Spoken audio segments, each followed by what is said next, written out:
In the year 479 BC, the Greco-Persian Wars had come down to a final battle between an alliance of Greek city-states led by Athens and Sparta against the mighty Persian Empire, who was aided by their Greek allies, the Thebans and Thessalians. This final battle between the Greeks and Persians would take place on the Greek field of Plataea. After many small skirmishes and minor engagements, neither force was willing to fully commit to battle. The Persians had sent out their cavalry to harass the Greek lines and try to cut off their food supply lines and their water sources. The Persians were successful in cutting the Greeks off from their water source, which forced the Greeks' hand into action. The Greeks, under the command of Pausanias, gathered to discuss their critical situation. They ultimately decided that the Greek army was to make a tactical retreat to a more defendable position.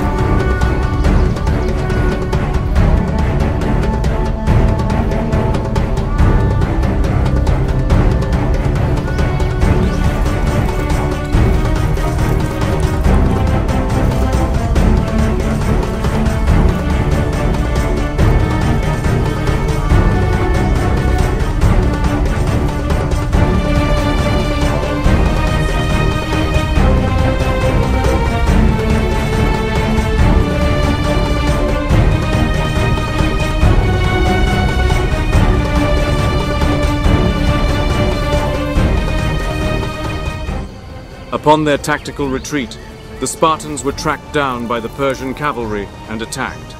The Spartans had sent a message to their Athenian allies requesting aid, though the Athenians were miles away on the left wing of the Greek army and were simultaneously being engaged by Persian and Medizing Greek forces of Thessalian and Theban hoplites. The Spartans were standing alone against the masses of Persian cavalry and oncoming Persian forces that march upon them. Good girl!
the Persian cavalry continued to harass Pausanias and the Spartans until the main Persian force led by the Persian commander Mardonius could arrive on the field of battle.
With Mardonius's arrival, the Persian cavalry withdrew from the field, and Mardonius led his infantry toward the Spartan lines.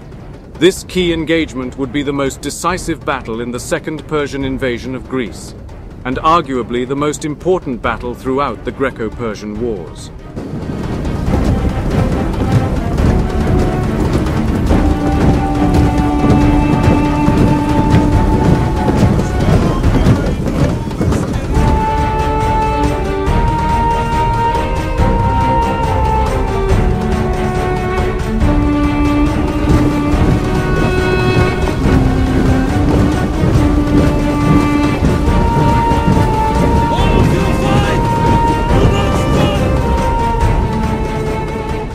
Mardonius ordered forth his Persian archers to rain arrows down on the Spartan hoplites, weakening their lines.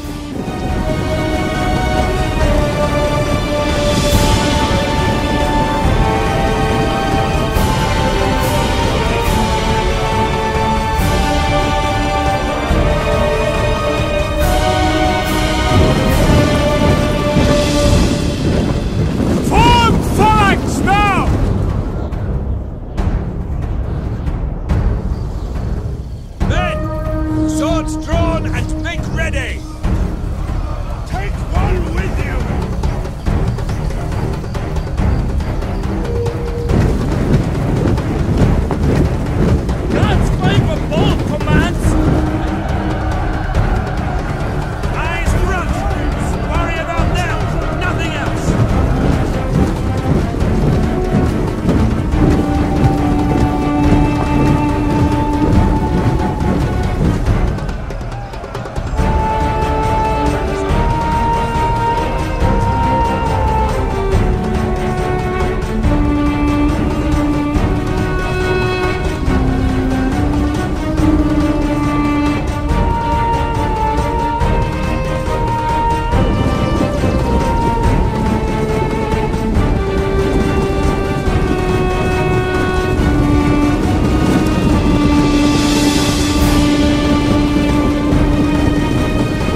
The Spartans endured the arrows, utilizing their heavy bronze shields and armor to weaken the blows from the falling Persian arrows. As the Persian infantry lined up into battle formation, Pausanias ordered his Spartan lines to advance forward. The Spartan lines advanced slowly and in perfect order, not breaking their formation in the process.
The wall of Spartan bronze shields cut its way through the Persian lines. The heavily armed and elite Spartan infantry outmatched the Persian infantry in hand-to-hand combat. They cut them down rank by rank.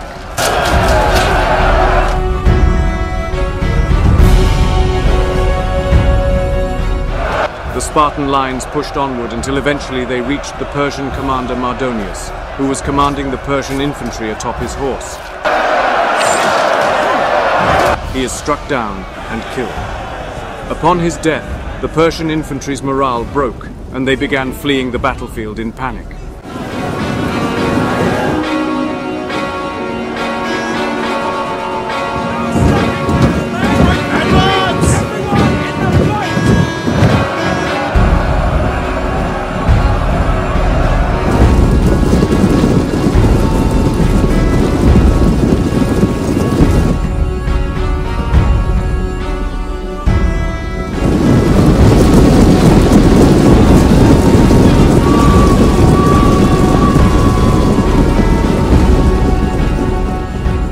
Meanwhile, on the opposite side of the battlefield, the Athenian left wing continued fighting the Medizing Greeks.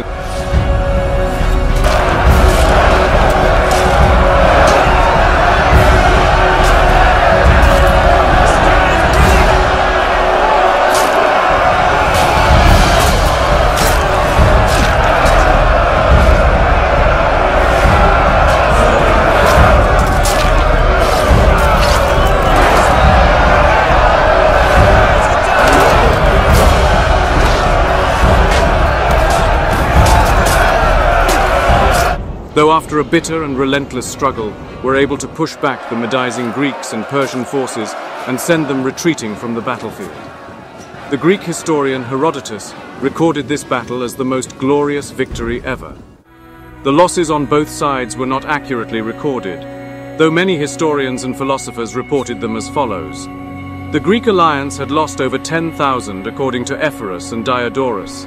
According to Plutarch, the losses were 1,400. While according to Herodotus, the losses were 160. Meanwhile, the modern consensus over the Persian losses were somewhere from 50 to 80,000.